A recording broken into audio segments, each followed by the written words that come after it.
যে কোনো লড়াইয়ে, যে কোনো রাজনৈতিক প্রকল্পে, যে কোনো তাজদিদের প্রক্রিয়ায় সঠিক পলিসি থাকা, সঠিক স্ট্র্যাটেজি থাকা এবং শত্রুকে সঠিকভাবে চিহ্নিত করা অত্যন্ত গুরুত্বপূর্ণ। এটা ছাড়া কখনো আপনি সফল হতে পারবেন না। এটা জজবা দিয়ে করলে হবে না, এটা আবেগ দিয়ে করলে হবে না, এটা উইশফুল থিঙ্কিং দিয়ে করলে হবে না, অথবা হিকমার নামে সুবিধাবাদের মাধ্যমে এটা করলে হবে না।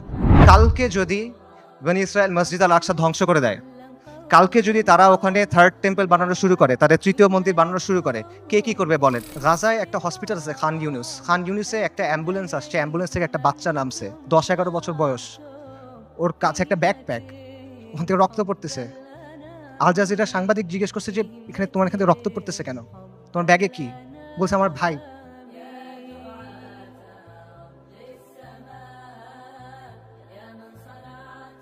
বাচ্চারা, ডাক্তাররা ব্যাগ খুলে দেখছে যে একটা 5 বছর বয়সী বাচ্চার ডেড বডি, পুরা বডি নাই, ছিন্ন বিচ্ছিন্ন বডি। যারা আমাদেরকে হত্যা করতেছে, যারা আমাদের উপর আগ্রাসন চালাচ্ছে, তাদের নিয়ে আমাদের মধ্যে মুগ্ধতা কাজ করে। ওয়ামা লাকুম লা তুকাতিলুনা ফি সাবিলিল্লাহ, তোমার কি হয়েছে, তোমাদের কি হলো, তোমরা কেন আল্লাহর রাস্তায় কিতাল করতেছো না? আল্লাহ সুবহানাহু ওয়া তাআলা বলেন ওয়াকাতিলুহুম হাত্তা লা তাকুনা ফিতনা, ওর সাথে কিতাল করো যতক্ষণ পর্যন্ত ফিতনা দূরীভূত না হয়। এটা স্পষ্ট। আল-কুদস উমর রাদিয়াল্লাহু আনহুর সময় কিভাবে ফাতা হয়েছে, আল-কুদস সালাহউদ্দিন আইয়ুবীর সময় কিভাবে ফাতা হয়েছে, এগুলোতে মানে জটিলতার কিছু নাই, এটা স্পষ্ট উত্তর। কিন্তু এই উত্তরটা আমরা নিতে পারতেছি না। ইসরায়েলকে সবচেয়ে বেশি সামরিক সমর্থন কে দেয়? আমেরিকা।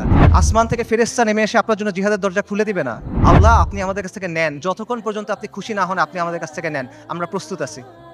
এই কথাটা যখন আমরা বলতে পারবো এবং এই কথার উপর যখন আমরা আমল করতে পারবো, যখন আমরা বলবো ইয়া আল্লাহ আপনি নেন, ততক্ষণ পর্যন্ত নেন যতক্ষণ আপনি সন্তুষ্ট না হন, তারপর আপনি আমাদেরকে আল আকসা দেন, তখন আল কুদস আপনি মুক্ত করতে পারবেন, রাগ পর্যন্ত পাবেন না।